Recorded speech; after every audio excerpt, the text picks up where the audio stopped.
Back in the day, you needed to record to a multi-track tape machine, and then you needed a console, and then you needed to mix it. So we're just gonna take that workflow and blow it all apart. So this multi-tracks we have recorded here, not by me, by another fantastic engineer, and the artist, his name is Quentin Noble. He's a great guy. He gave us permission to use these multi-tracks. And you can see we've edited the vocal and probably punched in and done some other stuff. And now that we have this pretty much like we want it, we're still working on this, right?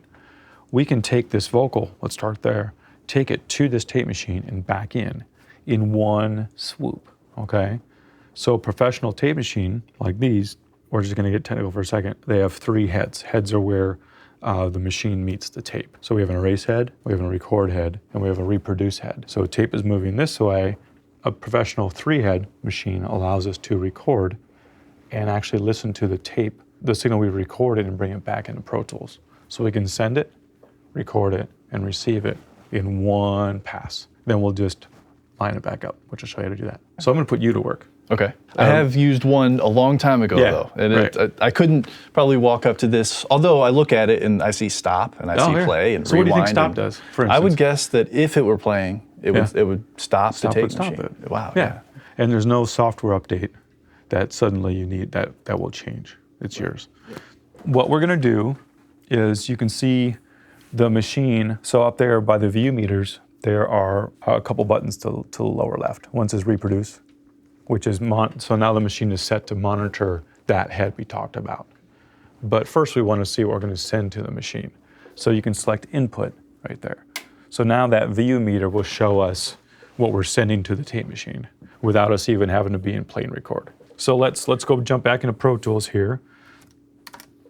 We're going to take our vocal and I'm just going to add an output. To output 3 goes to the left channel of that machine. I'm going to select post, I'm going to keep it post fader. I'm just going to put this output at 0. So then this will be sending there. Now I'm going to make a new track. That will be our return. I'm going to call it underscore taped, and I'll show you why. I'm going to add an output here for you guys. So this 1516 is sending to your video. Okay. So you guys can hear this. So now I'm going to go back here. I'm going to call this vocal box taped. And I'm going to mute this because we don't want to hear that. There's going to be a delay, right? Because the tape is moving, the signal gets recorded on the record head. It moves literally down the path about an inch and a half, and then gets played back. So that takes a little bit of time. A little bit of time, okay. Plus the converters, all those things. So we don't need to hear right now. But first, let's listen to this song a little bit, just kind of get into the groove a little bit before we jump right into a verse.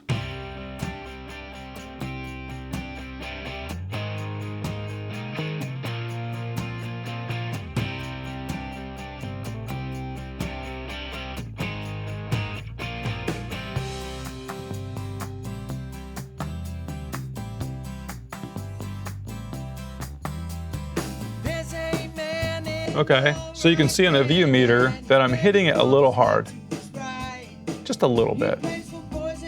See that? So what's fun about this is you have to kind of rewind your brain, pardon the pun, is Pro Tools can be kind of a temptress, right?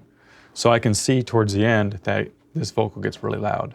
I used to just tab there, play that, and set that loudest vocal to 0. But then I found out things don't sound as good as they used to in my mind. Well, that's not how you record music. You get in front of a microphone.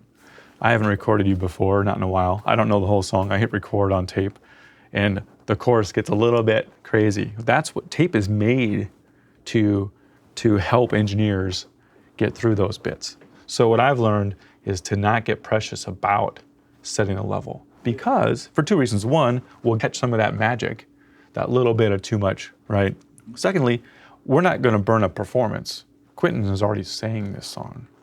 So we're not sacrificing human emotion in a performance trying to get a little crazy. And I was going to say, I think you're totally on point, or especially people who grew up with only setting digital input gain. We're scared to go too high. And so at all costs, we want to make sure that we're not clipping. But actually, that might be a little bit of what we're going for in this case. And I often say, and this is not a self-serving statement, recording on tape is easier to get those levels. There isn't a hard death zone, right?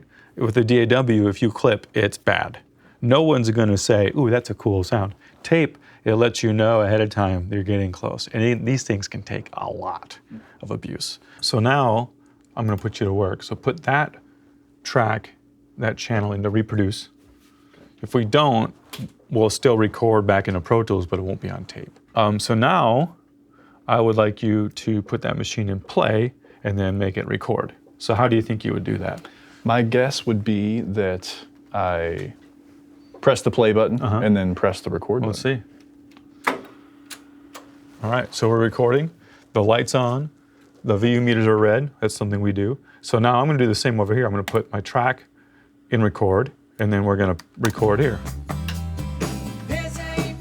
So now, I need to set my input correctly. Input 3, see? You did it right. Okay, so now I've got signal coming back in. And we won't record the whole song, we'll just do a little bit here.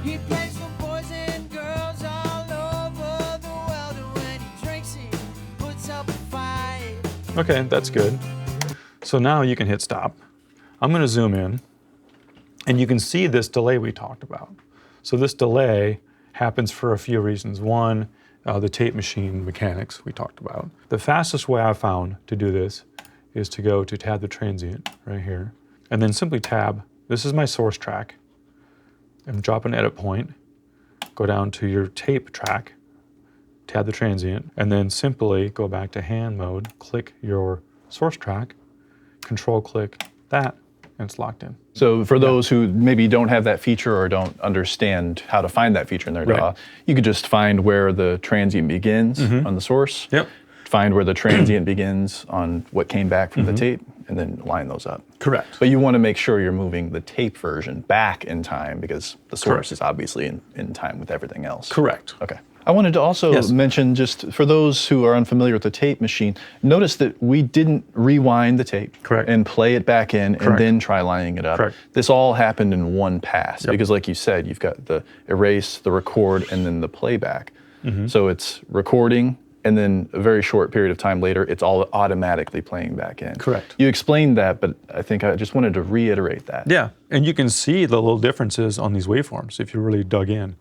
You know, if you pop that up for a second, you'll see the bottom one just has a little less of what I call hyper transients. And I'd imagine that there's a lot of creative things that you can do with using EQ before tape and using compression before the tape. And again, this isn't a set. Like, the more comfortable you get with the tape process, then you can say, oh, this next song or this next thing, I'm gonna keep that compressor on and go to tape, right? And then you're kind of learning how to record on tape. And then when you end up in a studio or buy a multitrack and you're recording a vocal to tape, you already you're learning without the high impact scenario, right? So it's a lot of fun. It's a sandbox. Yeah. So I'm gonna put this back up here.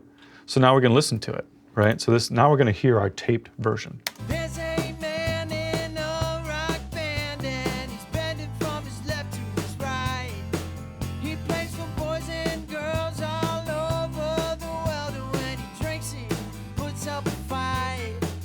It didn't immediately sound like a glorious Grammy-winning record, but one of the many reasons I picked this song was the vocal content. A lot of S's and T's, especially at the end. And they're just smoother now. They're not de-essed, which is, you know, pretty grabby and is processed. Listen to this again.